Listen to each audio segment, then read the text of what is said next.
प्रिय विद्यार्थियों, हम बात कर रहे थे भारत के संविधान की प्रस्तावना की। आज हम इसका विस्तृत अध्ययन करेंगे और विस्तृत अध्ययन में प्रस्तावना के 3 पार्टों का हम अध्ययन करेंगे। एक घोषणात्मक भाग, दूसरा उद्देश्यात्मक भाग और तीसरा विवरणात्मक भाग है। विवरणात्मक भाग का अध्ययन हम कल करेंगे। आज 2 पार्ट का अध्ययन करेंगे, घोषणात्मक भाग और उद्देश्यात्मक भाग। ध्यान रखना, भारत के संविधान की प्रस्तावना संविधान का एक आदर्श होती है। आज सही मायने में संविधान की कुंजी होती है जिसके अनुसार संविधान बना है। सबसे पहले हम बात करते हैं इसके घोषणात्मक भाग की। और घोषणात्मक भाग में संविधान की प्रस्तावना में लिखा हुआ है हम भारत के लोग। यहाँ हम भारत के लोग से तात्पर्य है कि भारत के संविधान का निर्माण भारत की जनता द्वारा प्रत्यक्ष या अप्रत्यक्ष रूप से निर्वाचित एक संविधान सभा के द्वारा किया गया है। और के अतिरिक्त इस संविधान को भारत की जनता ने अपने लिए आत्मार्पित किया है, अधिनियमित किया है और अंगीकृत किया है। इस तरीके से ये जो हम भारत के लोग हैं, इसका तात्पर्य यही होता है कि इसका जो संविधान का निर्माण है वो भारत की जनता द्वारा प्रत्यक्ष या अप्रत्यक्ष रूप से चुने प्रतिनिधियों द्वारा बनी संविधान सभा ने किया है और भारत की जनता ने इस संविधान को स्वीकार किया है। उसके बाद एक और लाइन इसमें आती है कि भारत में शासन की अंतिम शक्ति, ये महत्वपूर्ण लाइन है, शासन की अंतिम शक्ति जनता में निहित है। सर्वोच्च शक्ति जो शासन की है वो संसद के पास है, लेकिन अंतिम शक्ति किसके पास में है? वो जनता के पास में है। ये प्रश्न बनता है कि भारत के संविधान के अनुसार शासन की अंतिम शक्ति किस में निहित है? उत्तर देंगे हम जनता में। उसके बाद है इसका दूसरा पार्ट, उद्देश्यात्मक भाग। उद्देश्यात्मक भाग में हम 5 पार्टों का अध्ययन करेंगे। एक संपूर्ण प्रभुत्व संपन्न, दूसरा समाजवादी, तीसरा पंथ निरपेक्ष, चौथा लोकतांत्रिक और 5वां गणराज्य। पहले बात करते हैं संपूर्ण प्रभुत्व संपन्न।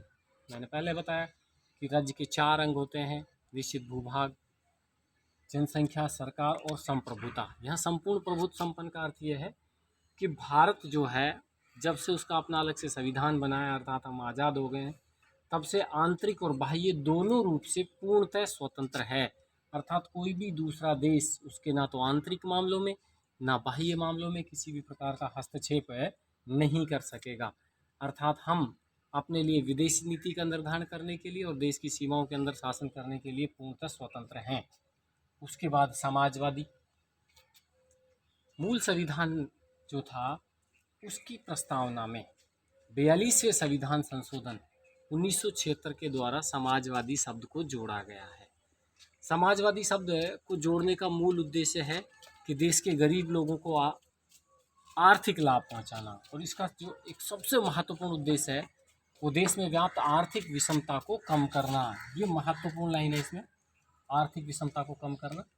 ये समाजवाद का मूल उद्देश्य था भारत के संविधान की प्रस्तावना में इस शब्द को जोड़ने का। उसके बाद है पंथ निरपेक्ष। पहले भी बताया, ऐसा राज्य जो अपनी तरफ से किसी भी धर्म को प्रश्रय ना दे, सभी लोगों को किसी भी धर्म को मानने, प्रचार प्रसार करने, उपासना करने की पूरी छूट देता हो। और ये भी 42वें संविधान संशोधन विधेयक 1976 के द्वारा भारत के संविधान की प्रस्तावना में जोड़ा गया है। उसके बाद है लोकतंत्रात्मक। भारत में लोकतांत्रिक शासन पद्धति को अपनाया गया है और वैसे भी भारत दुनिया का सबसे बड़ा लोकतंत्र है। यहाँ लोकतंत्रात्मक का अर्थ यह है कि भारत में शासन का संचालन, अर्थात जो सरकार होती है वो जनता द्वारा चुने हुए प्रतिनिधियों के द्वारा बनती है। क्या यूँ कह दें कि सरकार जो बनती है वो जनता अपने प्रतिनिधि चुनती है और वो प्रतिनिधि सरकार बना करके शासन चलाते हैं। उसके बाद में है गणराज्य। गणराज्य ऐसा राज्य या ऐसा देश गणराज्य कहलाता है जिसका राष्ट्राध्यक्ष वंशानुगत ना होकर के जनता द्वारा प्रत्यक्ष या अप्रत्यक्ष रूप से निर्वाचित होता है। भारत में राष्ट्राध्यक्ष भारत का राष्ट्रपति होता है। भारत का राष्ट्रपति वंशानुगत नहीं होता है, अपितु यह जनता द्वारा अप्रत्यक्ष रूप से निर्वाचित होता है। इसलिए हम अपने देश को गणराज्य कहते हैं। आज के लिए इतना ही। आप इसको अपनी नोटबुक में अंकित करेंगे। धन्यवाद।